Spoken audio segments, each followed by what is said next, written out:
ou qu'elle nous sonne nos rendez-vous, parce que ça, on le fait beaucoup mieux avec nos téléphones portables, mais je pense qu'on achète un petit morceau d'histoire, de micromécanique, je dirais presque de génie humain. C'est quelque chose de très... Je pense qu'on est vraiment devenu on est passé du stade d'un produit utilitaire à un objet de plaisir, un objet beaucoup plus hédoniste.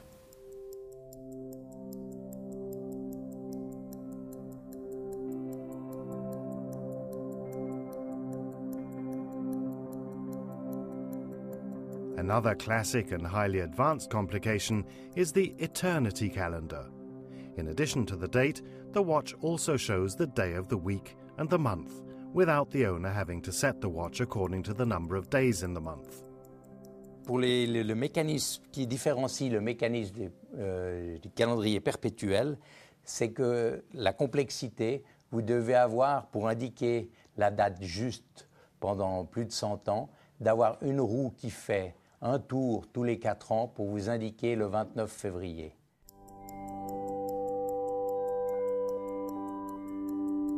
So how does a watch work? How does it transform the energy from the tension spring to a ticking sound that makes the gear wheels turn to create precise hours, minutes and seconds? Ja, das Ankerrad hat die Funktion, ich ziehe jetzt mal die Uhr praktisch auf, bildlich gesehen. Und da ist bei dem Gangmodell das Ankerrad, das letzte Rad im Räderwerk. Danach kommt der Anker mit beiden rubinroten Paletten. Das ist die Ankergabel zwischen zwei Begrenzungsstiften, die als Anschlag dient. Ja, hier kann die Ankergabel, jetzt kann sie nicht weiter, sondern schlägt hier an. Hier hinten ist die Doppelrolle. Dann haben Sie hier oben, müssen Sie sich verlängert vorstellen, die Unruhwelle. Hier oben läuft die Unruh und die greift hier hinten in den Anker ein und bekommt in dem Moment, wo ich das Ankerrad einen Zahn weiterdrehen kann, der Anker schlägt praktisch zurück und gibt einen Impuls an die Unruh weiter. Und das ist dann dieses Tick-Tack-Geräusch, was Sie in der Uhr hören. Hier sieht man das Ankerrad. Darin greift der Anker ein. Man sieht hier beide rubinroten Paletten, die von unten mit einem Schellackpunkt versehen sind, den man durch Hitze wieder weich machen kann. Dann kann man die Paletten raus oder reinschieben. So verhindert man den Eingriff ins Ankerrad. In den Anker, hier hinten läuft die Ankergabel, unter dieser Ankerbrücke hier, läuft die Ankergabel nach hinten, da greift die Doppelrolle ein. Die Doppelrolle ist mit der Unruhwelle verbunden. Und sobald die Unruh sich jetzt dreht, greift die Doppelrolle in den Anker und bekommt somit einen Impuls, dass sich die Unruh dann beginnen kann zu schwingen.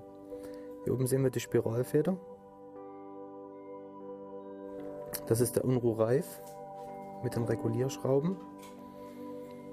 Das ist der Unruhkloben. Unruhkloben besteht aus vielen Teilen. Einmal dem Rücker, das ist dieses Teil. Dann hier die Inga-Block-Stoßsicherung. Und hier die Schwanenhals-Feinregulierungsfeder mit der Feinregulierungsschraube.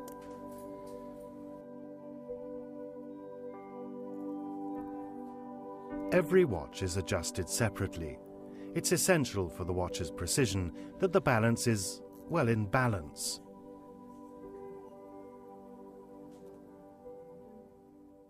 Hier wird die Uhr reguliert, das heißt, es wird auf diese kleinen Unruhschrauben, die am Unruhreif vorhanden sind, Unterlegscheiben untergelegt, wenn die Uhr zu schnell geht.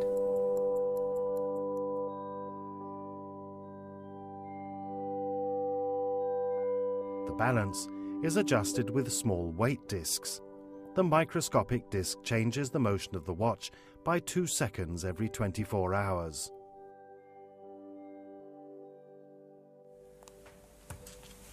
Die Uhr ist jetzt soweit fertig, wird in das Mikrofon eingelegt. Hier vorne ist ein Mikrofon dran, da nimmt die Zeitwaage automatisch die Vibrationen von der Uhr ab und macht sich daraus ein Gangbild. Und jetzt werden automatisch alle 6 Lagen der Uhr, so wie sie reguliert worden ist, durchgemessen. The 6 positions have to simulate different positions when, at some point, the watch will be placed on a wrist. And the 6 positions are, at a fast pace, 1, 2, 3, 4, 5, 6, and done.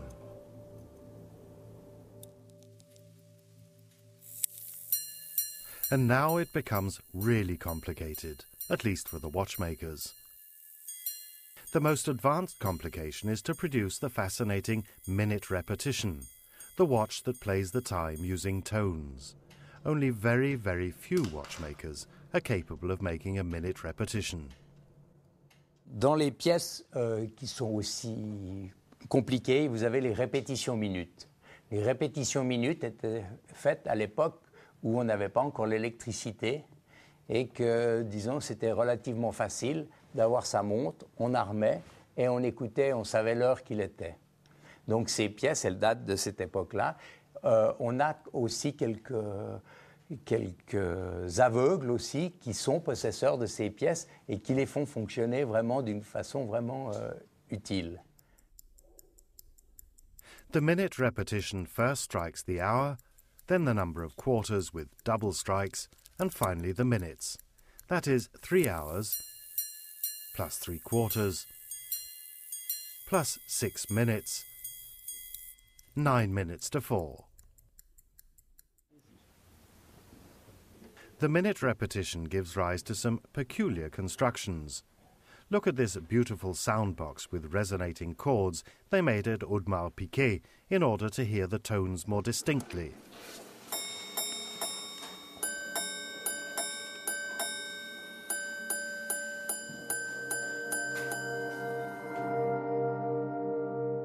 New makes have also emerged, and we're going to meet 3 very different representatives.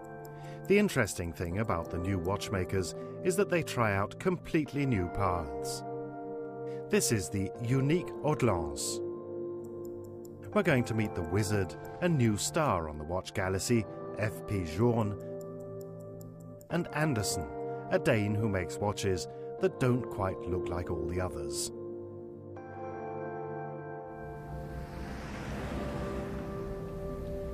This man is driven by a good idea.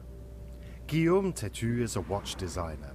He's worked for Rolex and Tag Heuer, but conceived an idea for a new way to make a watch.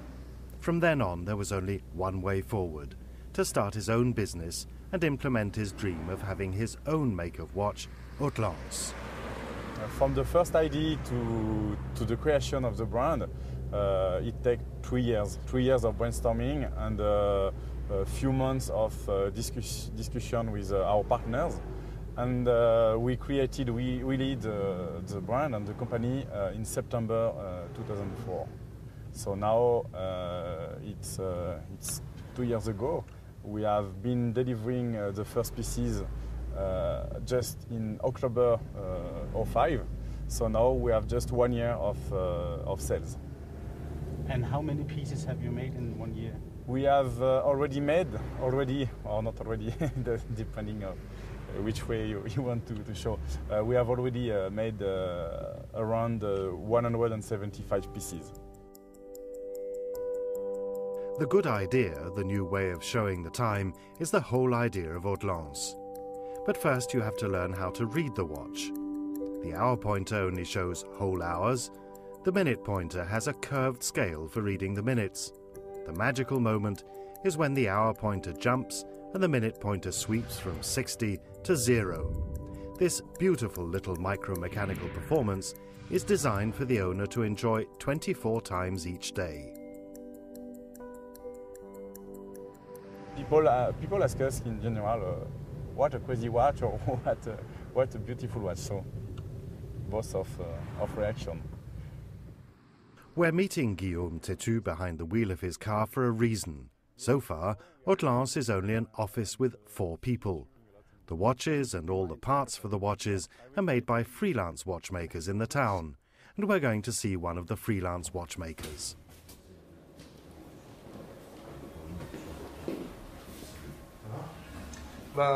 C'est le fait qu'il y a une nouvelle façon d'indiquer l'heure qui est très spécifique.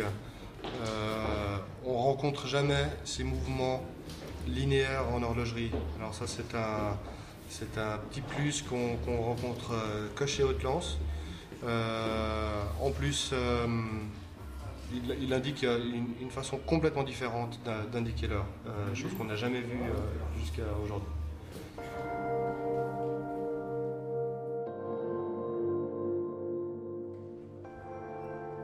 We're in the wizard's workshop at the alchemist of the world of watches, François-Paul Journe. He's the new comet in the watchmaker's sky. More than anyone else, he's added new dimensions to watchmaking.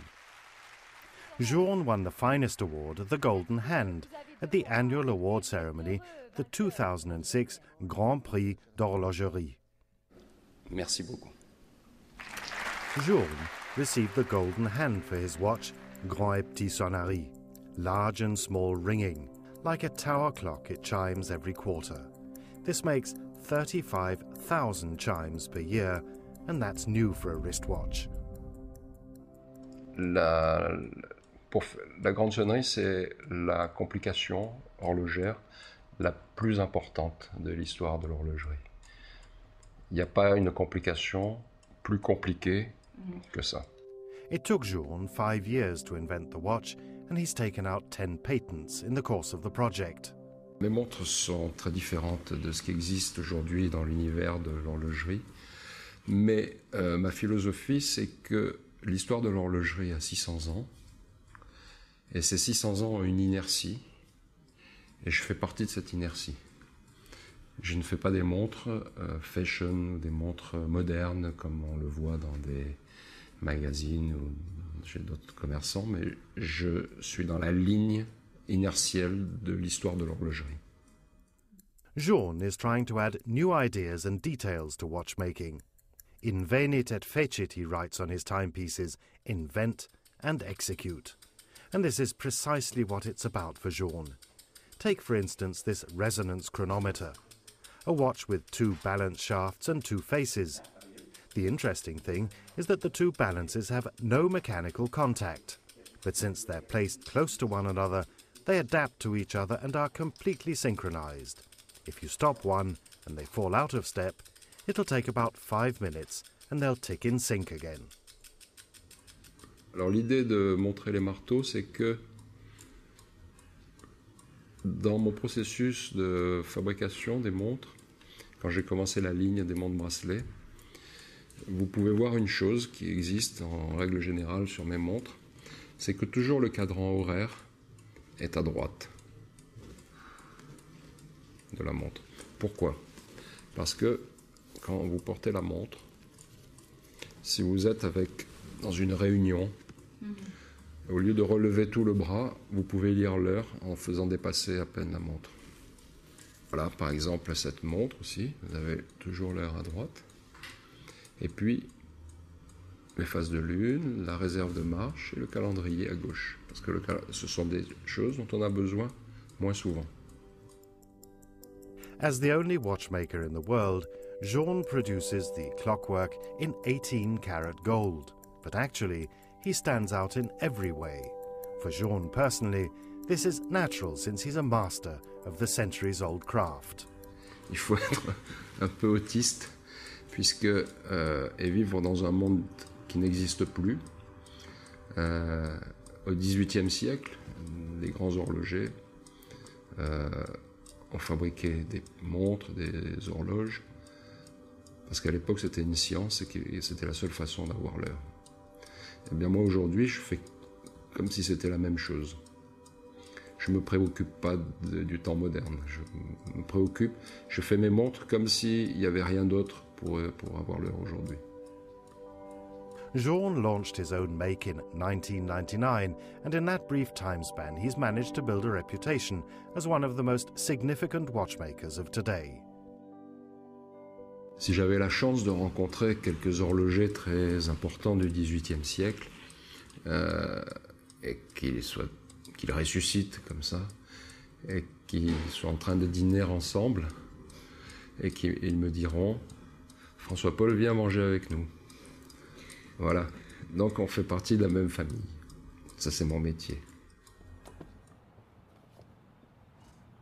Anderson is a Dane and something of a legend in Switzerland. He's a watchmaker and has his own make, Anderson Geneva. He has several entries in the Guinness Book of Records, and once you've seen his watches, you immediately know why he's a legend. Det var en italiensk kunde, som kom til mig med et gammelt lommeur med erotisk automat på, som man havde før. Og så spurgte han mig, om vi ikke kunne lave det på et armbåndsur. Of course Anderson could do that. But even though Anderson is mainly known for his erotic timepieces just now, they're not what made him famous. Det, som gjorde mig kendt, det var, at jeg fyldte et ur i en flaske. Og det var altså noget, som gjorde, at jeg kom i dagspressen, jeg kom i fjernsyn, jeg kom på med et slag, så gik det rundt om verden. Og amerikanerne, de døbte mig The Watchmaker of Impossible. Og det hænger stadigvæk på mig, så jeg skal jo leve op til det. On the close-up you can see how Anderson had sliced the dial in thin slices to get it into the bottle. The bottle watch was Anderson's breakthrough and gave him a taste for making his own creations. Selvfølgelig har jeg mine egne idéer, men til dels så kommer de også, mine kreationer, de kommer til dels også, fordi folk spørger mig, kan du lave det? Ja. Eller også, jeg går på messen i Basel hvert år, jeg læser en masse magasiner og artikler, jeg følger med i moden, og jeg følger med i lifestyle-udviklingen. Og på den måde kan jeg også se, ja, der er der et hul, som skal udfyldes. Der kan man bringe noget, som de andre ikke har.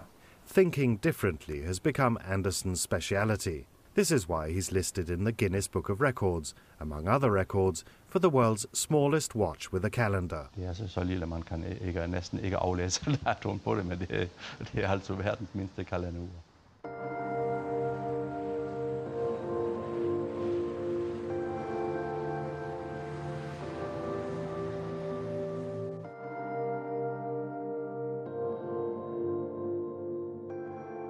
IWC stands for International Watch Company, and it was founded by an American.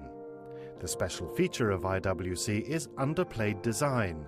The simpler, the better. Classic pilot watches are one of the specialities at IWC, watches inspired by World War II.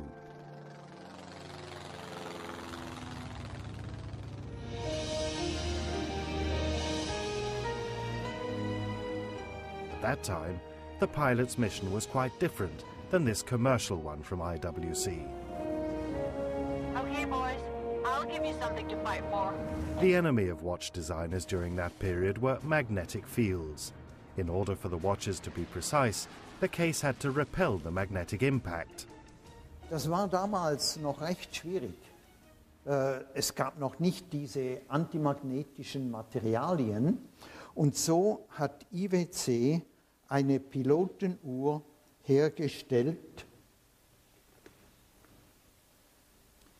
mit einem zweiten Gehäuse, innerhalb des Gehäuses aus reinem Eisen. Und dieses reines Eisen hatte die Eigenschaft, die Magnetfelder abzulenken. Das heißt, die Magnetfelder gingen nicht mehr durch die Uhr hindurch, sondern rundherum, und das Werk wurde nicht mehr davon beeinflusst. The case of an IWC pilot watch is still made using the exact same recipe as then. Today, precision machines do the hard work, while the finish is naturally done by hand. And this is what it looks like. A real pilot watch produced on the basis of the old recipe with an anti-magnetic case, black and white dial which is easy to read in the dim light of the cockpit, and a protruding winding crown that can be handled with gloves on.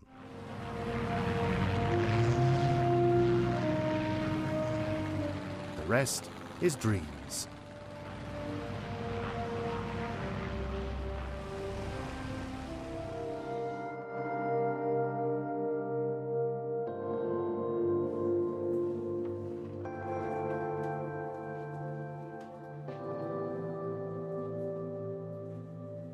Back at A. Lange & Söhne, all parts for our watch are ready for their final assembly. Die Uhr kommt, die lange 1 zum Beispiel, kommt in diesem Zustand bei uns an. Da sehen Sie, dass auf der Räderbrücke der sogenannte Wellenschliff noch fehlt. Und die Chatons sind in diesem Zustand noch nicht poliert. Das bedeutet, das hat nur einen Grund. Das Handling mit den Neusilber ist so schwierig, das spricht sehr auf Feuchtigkeit an, dass wir am Ende alles nochmal auseinandernehmen, demontieren, die Brücke wird dann gestreift, die Chatons werden poliert und wieder eingebaut, die ganze Uhr wird zerlegt, gereinigt und am Ende komplett neu zusammengebaut und geölt. Das sehen Sie zum Beispiel hier, habe ich so einen Waschbaum, da ist eine Uhr aufgespannt. So wie sie zerlegt wurde, wie Sie die Brücken hier liegen sehen, wird es hier aufgespannt. Die ganzen Kleinteile einer Uhr befinden sich in den kleinen Näpfchen drin. Dann kommt das in eine sogenannte Reinigungsmaschine. Dann nehmen wir diese Uhr von diesem Baum runter, legen sie uns hier hin, so wie Sie das hier sehen auf der Platte. Und dann fangen wir an, die Uhr zusammenzubauen und neu zu ölen. One thing we've noticed when we visit the various watch factories is that no watchmaker